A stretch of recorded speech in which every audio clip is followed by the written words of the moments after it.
Hey guys, Krypt Krusher here. Happy March 10th. It's my favourite day of the entire year. Not only do I get to celebrate Mario Day, but I also get to celebrate National No Smoking Day and National Pack Your Lunch Day. What does that even mean?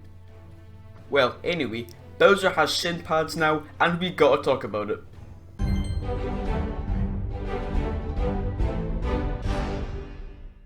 I find it so fascinating that characters from not only the Mario universe, but other games as well, have made their way into Skylanders. I would call these characters being in Skylanders crossovers.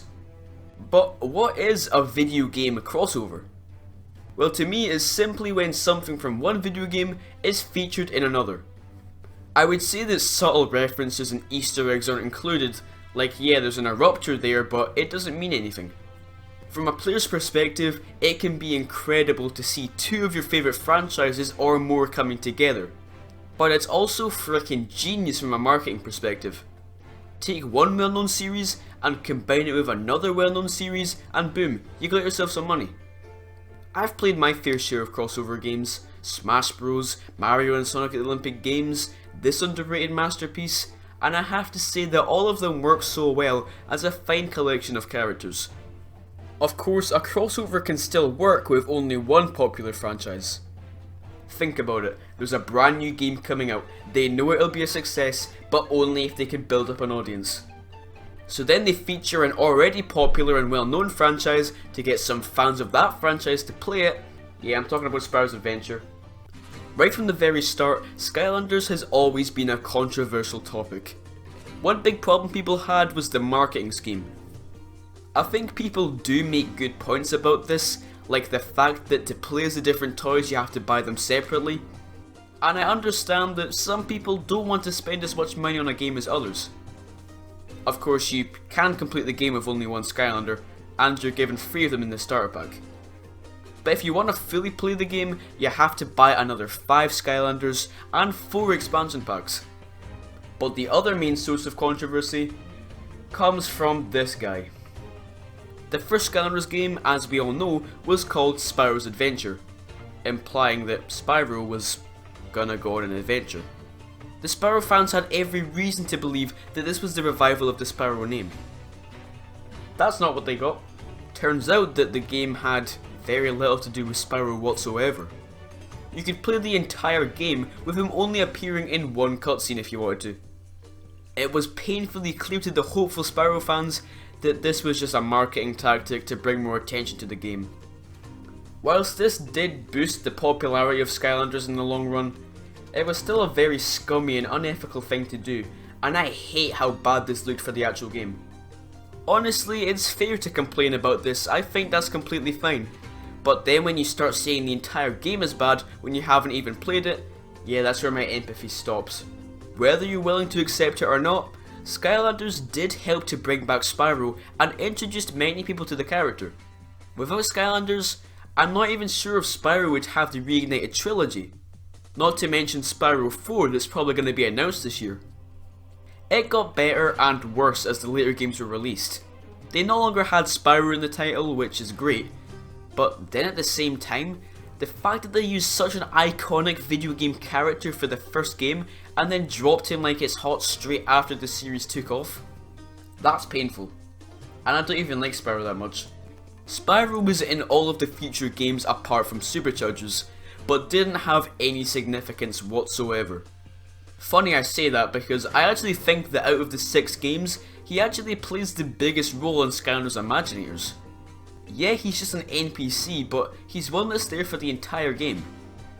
Skylanders didn't really have anything to do with Spyro, except from him being one of the hundreds of toys you could play as. Looking back at the outrage, I don't think it's fair to just brush off the Spyro criticism, because a lot of it was well deserved in my opinion. Oh yeah, and Cinder was in the game I think. After the whole Spyro spiel, the only characters you saw in the game were brand new ones, alongside the occasional Spyro figurine. That was until Skylanders Superchargers came around and did something that shocked Skylanders and Nintendo fans alike. Superchargers was going to be the 5th entry in the series, and it was Vicarious Vision's second and final attempt at a Skylanders game. Superchargers is probably the most ambitious entry in the series. They completely mixed up the formula and gameplay with the racing elements. They went for a far more cinematic story, which was a very good idea, and they were so mad, so crazy with ambition, that they even made a pitch to Nintendo for a crossover of their very own. As bizarre as it really is, Nintendo accepted their offer, and the Vicarious Visions team got straight to work on the guest characters. I find it quite crazy that this actually happened. Nintendo is very secure and protective over their mascots, and also let's not forget that Skylanders and Nintendo's little toy idea Amiibo were in a Toys to Life war. Nintendo saw how successful Skylanders was and tried their own little concept. Vicarious Visions themselves were blown away that Nintendo accepted this crossover, especially since that isn't something that happens every day. The guest star process was quite a long and rigorous journey, however. They went through many Skylanders concepts, including a warrior princess Peach with a sword, which would have been so cool. But Nintendo found that to be too out of character for Peach, and the idea was scrapped sadly. They also had an idea for Fox McCloud to be included, which would have worked so well as he has his own signature vehicle from his games. But Nintendo had their own little project being planned for the Star Fox series and didn't want the attention to be drawn away from that, so once again, scrapped. Actually, what was that big Star Fox game they were working on? Yep, definitely worth it. Easily the guest star with the most potential was Kirby. Being able to suck up enemies and gain their powers? Hell yeah, except no. You see, Nintendo has never had full ownership over Kirby. He was also partially owned by HAL Laboratory, and therefore Nintendo couldn't give them the thumbs up on the idea. Scrapped. But in the end, they managed to find two very fitting choices that Nintendo was completely fine with: Bowser and DK. They went through several different concepts for both of them until they created a version that wasn't too different from the original look, but also made them fit more in the Skylanders universe. And just to go over the top of the crossover, DK and Bowser can even be used as Amiibo. It definitely was a strange occurrence to be sure, but a very heartwarming one. Two massive rivals in the fans' eyes were actually secretly collaborating together. How freaking cool! I can't wait to play as them. Nintendo, why? Nintendo, being Nintendo, made these two Skylanders Nintendo console exclusive, meaning that there are only two different versions of Skylanders that you can properly play these guys on. Superchargers for Wii U and Imaginators for Switch, which is also one of the rarest Switch games of all time, so that's not doing anyone any favours. And no, Superchargers Racing does not count. This sucks majorly, and it means that these two guest stars, who look insanely cool, aren't even accessible to me or several other players. But this was easily the smoothest, least controversial of the crossovers, and overall just a really cool and well executed idea. And then, they just reverted right back to terrible when they revealed Crash for Imaginators at E3 2016. At this point, it had been 8 years since the last Crash game, and it was a pretty mediocre one at that. Pretty good soundtrack though. Sony's presentation at E3 2016 has went down as one of the most spectacular events in gaming history. So many incredible games revealed, the hype was well deserved.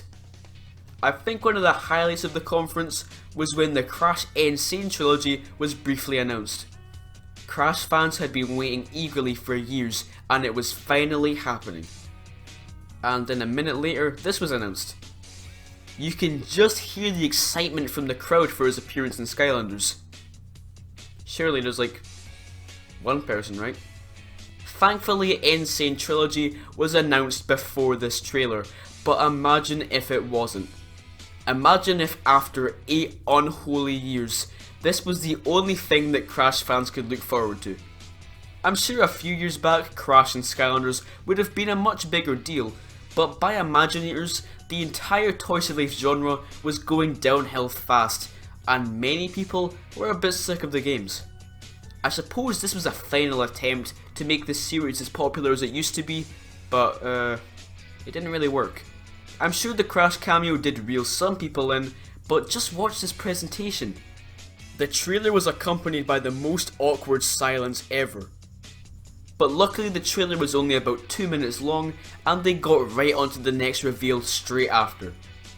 Of course, I do love Crash in Skylanders. He fits incredibly well with the whole style of the game, and Dr. Neo Cortex as well. Not to mention that the level you can unlock with Crash is one of the best in the entire series. They just didn't reveal this at the right time, and definitely not to the right audience. As much as I really do like this crossover, they blew it. Of course, nowhere near as problematic as the Spyro situation, but compared to the other reveals, this dissipated like a fart in the wind. If they played their cards better, Crash and Imaginators could have been a lot more impactful, but sadly I would call this entire thing a commercial failure. And pretty cringy to watch if I'm being honest. Even though Imaginators marked the end of the Skylander games, the crossovers lived on, with Skylanders Academy bringing Spyro back into the spotlight for the show. Cinder also has a far more important role in this show than she had in any of the games.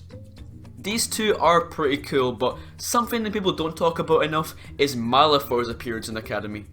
Maybe that's because some of you might not know that he actually isn't an original Skylanders character. He's actually the main antagonist from the Legend of Spyro series, and I have to say, this is a really cool crossover.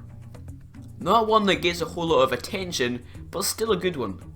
He even appeared in a Skylanders comic before Academy, so it was really nice to see him return.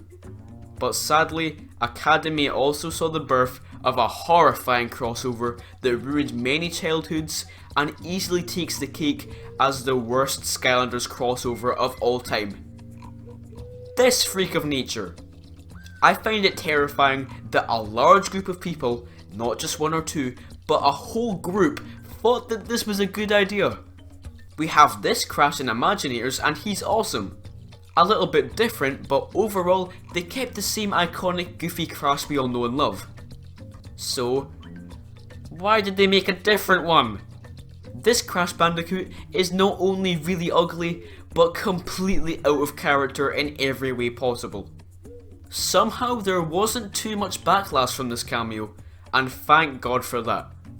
Because I'm sure there's a lot of Crash fans out there that haven't seen this, and hopefully they never do. In conclusion, Skylanders hasn't always finessed their crossovers, prime example being Spyro, but I still love the famous faces that we have in the series. I feel like I'm forgetting somebody. Oh yeah, I almost forgot about the most important crossover of them all. Sparks the Dragonfly. Thank God I didn't forget about that one.